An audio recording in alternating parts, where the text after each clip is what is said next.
Thank you. And thank you for your generosity. And especially, once again, thank you, Betty Lynn, for the gift of your reflection.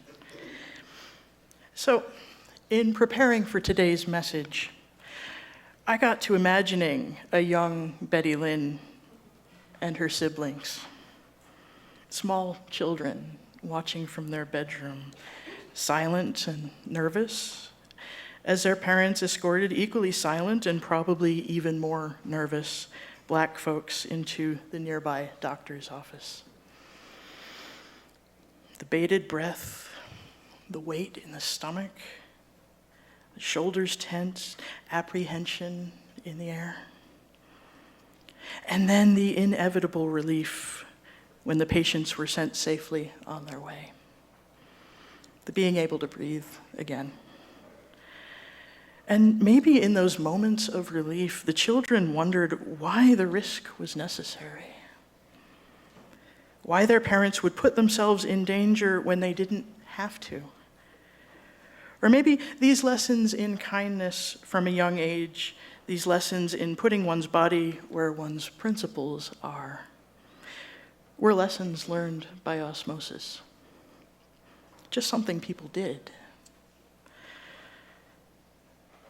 Lessons learned by being embodied little people, experiencing what bodies do when faced with uncertainty and curiosity and perhaps some fear.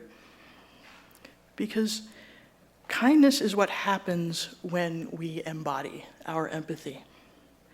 Kindness is what happens when our principles, particularly those of love and empathy and justice, meet real, physical, embodied humans.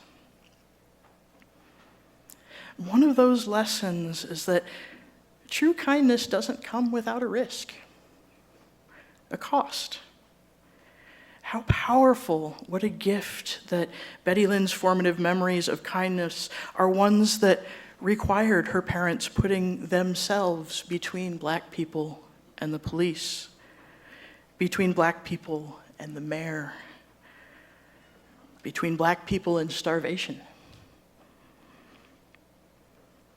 She said, "My parents gave simple answers, but their actions, bold, loving, and unwavering, were the most powerful answers of all. Their kindness became a gateway to justice and invited me to walk through it again and again in my own life." Now, kindness, especially in our culture, is often seen as softness in both its positive and negative connotations. But being kind, friends, in an unkind world, that's strength. Feeding and housing our unhoused neighbors is strength. Caring for our planet is strength. Considering how to keep our immigrant and trans neighbors safe is strength. And resisting evil is soft only in the way that it wraps up those who are most vulnerable in a blanket of protection that they're unaccustomed to experiencing. It tells them, you aren't on your own in this anymore. And witnessing these acts of kindness gave a young Betty Lynn strength. Not terror, not uncertainty, but a moral certainty that she carries with her to this day. Of course, acts of kindness don't always involve the risk of vandalism or violence or jail time, but they almost all involve the risk of being vulnerable. Teaching a child to read isn't likely to get you arrested. Well, these days, who knows? But investing the time and the emotion in a child who isn't yours, who comes from a background very different from your own, whose parents, at least initially, you don't know, that's also an act of bravery. As is weathering a difficult time with a young person, that's an act of bravery as well. Now, in the times we find ourselves in, we're told that empathy is what's causing our problems. Sometimes we're even told it's a sin. Not long ago, Elon Musk said the fundamental weakness of Western civilization is empathy. They're exploiting a bug in Western civilization, which is the empathy response. Empathy, he says, has been weaponized. And Idaho-based pastor Joe Rigney recently released a new book entitled The Sin of Empathy, in which he posits much the same. The message of both men seems to be that everyday acts of kindness are fine, but we risk the unraveling of society itself if we care too much about the wrong people. That some people don't deserve kindness because their very presence, their very existence is a threat to us. And that being kind to our trans siblings is wrong because our empathy will encourage their existence as if they don't exist without our acknowledgement. And this itself is a crime against God or nature.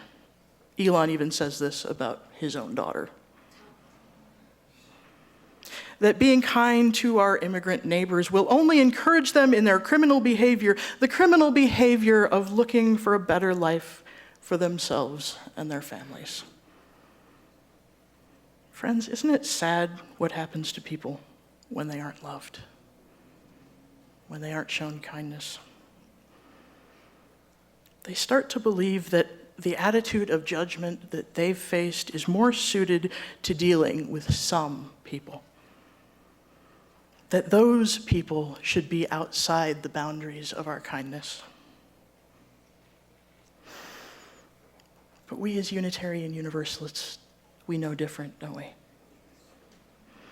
We know that there's no such thing as a person who doesn't deserve empathy or compassion or kindness. That there's no one who is not a precious manifestation of the divine. That there's no one who isn't owed connection because of who they are. And a bit of a side note, let's not confuse kindness with niceness, friends.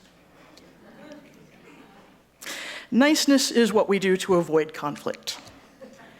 Niceness is what we do to be deemed polite and safe. We often equate nice people with people who are agreeable and pleasant and likable. Niceness, folks, is about packaging. Kindness is about substance. And there's a way that we tend to be nice in order to avoid being kind. To substitute a caring tone or the polite thing for the right thing. The thing that will alleviate suffering. The thing that will confront injustice. But real kindness in these circumstances, in the political and social situation we find ourselves in, as in East Texas in the 50s, real kindness is strength. There was nothing nice about Betty Lynn's parents defying the sundown laws. There was nothing nice about them hiring black workers. I can't know for sure, but I suspect the people who vandalize their shop may have been in the habit of calling them not nice people. Betty Lynn's parents knew that placing other human beings outside the boundaries of our kindness was not truth. And they managed to pass that message on to Betty Lynn without saying a word. Again, she said their actions, bold, loving, and unwavering, were the most powerful answers of all. It's a message I hope that we as a community are living into every day and teaching our children to live into. Because, friends, a question: what about the world we live in wouldn't be made better, more livable, more just, without being built on a foundation of kindness? I've spoken from this pulpit before of Adrienne Marie Brown's vision for rebuilding the world we long to see, a world of love and justice and joy, how she views the work of organizing and movement building as fractal, She tells us whatever patterns we wish to create at the state level, the national level, the world level, these are the patterns we need to be creating at the individual and family and community levels.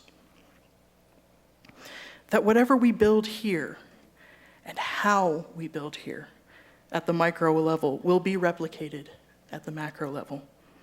And so in this sense, your acts of true kindness are foundational.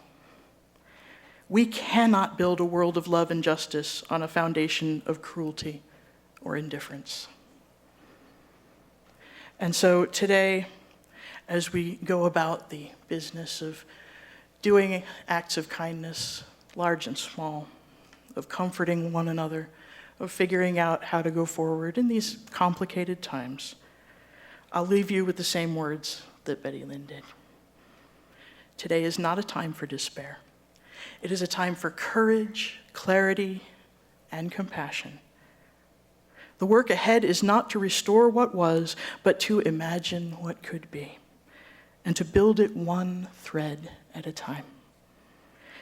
Let us begin not with grand declarations, but with small acts of repair. Let us listen more deeply, speak more truthfully, and serve more humbly. Let us reweave the social fabric, not for ourselves alone, but for those who will come after us. Because the future is not something we inherit, it is something we create. Thank you, Betty Lynn. Amen. Ashe. And may it be so.